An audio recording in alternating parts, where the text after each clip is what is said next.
ज्यादा बनावटीपन करने से शरीर में आसक्ति बढ़ती है। शरीर आसक्ति फिर कामनाओं को बढ़ने के बहुत चांस देते हैं। दूसरे भी देखकर कामना करते हैं और हमारे अंदर भी कामना आती है। उचित श्रृंगार, जैसे आप गृहस्थ में हैं तो उचित पहनावा पहनिए, उचित श्रृंगार कीजिए, क्योंकि आप गृहस्थ में हैं। अब उसमें थोड़ी कि हमारी तरह आप रज लपेट करके, ऐसे नहीं। आप उचित श्रृंगार, पर इतना बनावटीपन ना आ जाए कि जिससे दूसरे का मन आकर्षित हो और हमारा मन भी कामनाओं में फंसने लगे।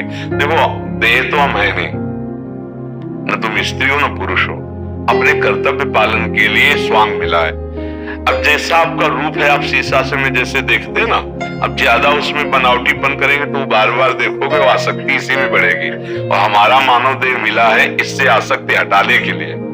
तो उचित श्रृंगार, जैसे गृहिणी अपने घर में अपने पति आदि के, तो उचित श्रृंगार और सावधानी पूर्वक जीवन यात्रा में कोई गलती न होने पावे, तो आपकी भक्ति पथ की पुष्टता वाली अंदर भावना आ जाएगी।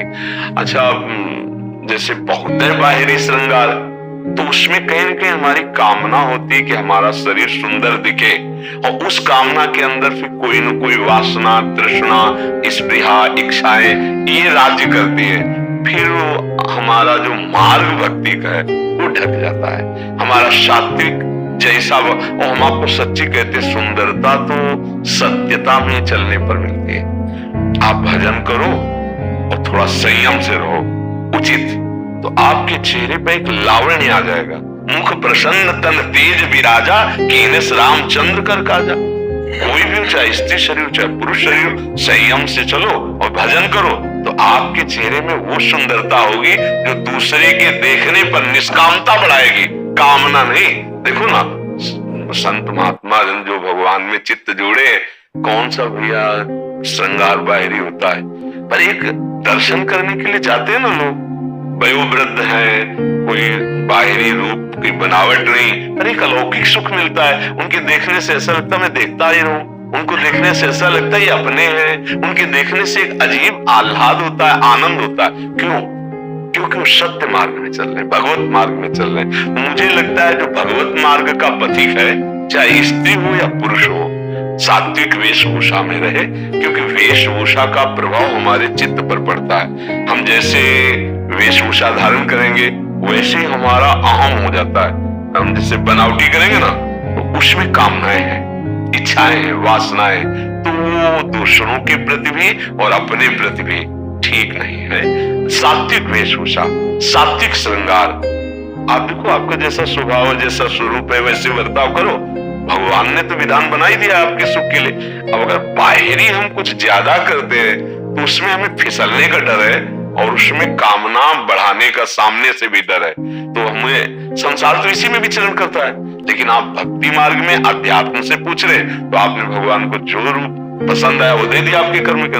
अब उसी से हमारा ये स्वरूप थोड़ी है, इसका तो छोड़ना ही है, आज नहीं तो कल छूटेगा। और इसकी गति भी आप लोग जानते क्या हो नहीं? अब इसको बनावटी क्या ज्यादा करें। बढ़िया सुंदरता लगेगी जब देखो माई सुंदरता की सीमा, राधा राधा राधा रटोगी तो आपके नेत्र सुंदर हो जाएंगे, आपकी वाणी सुंदर हो, आपके विचार सुंदर हो जाएंगे, आपको देखने में अच्छा लगेगा। और वो अच्छा लगना निष्काम होगा, वो गंदी वृत्ति नहीं पैदा करेगा। अच्छा, बनावट जैसे बाहर की जाती है, तो बाहर की बनावट में अपने अंदर भी अहंता पुष्ट होती है और वो दूसरे के अंदर भी कामना प्रकट करने वाला बनता है। तो जहां पूछा है अध्यात्म मार्ग का यह मंच है, इसलिए हमें लगता है उचित श्रृंगार, जैसे माताओं बहनों के लिए है, तो उचित श्रृंगार अपने धर्म की सीमा के अंतर्गत, फिर मंगल में कोई परेशानी नहीं। हमें दूसरे के दिखाने की भावना नहीं होनी चाहिए।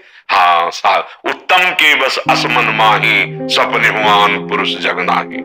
एक पानी ग्रहण संस्कार किया और उसी में धर्म पूर्वक चले और दोनों मिलकर धर्म का आचरण किया, भजन किया, दोनों भगवान को प्राप्त हो गए। ऐसे गृहस्थी में चला जाता है। नाथ सकल संपदा तुम्हारी, मैं सेवक समेत सुतनारी। और विरक्त तो संपूर्ण विषयों पर विजय प्राप्त करके भगवान को प्राप्त कर ले। दोनों के लिए भगवत मार्ग है।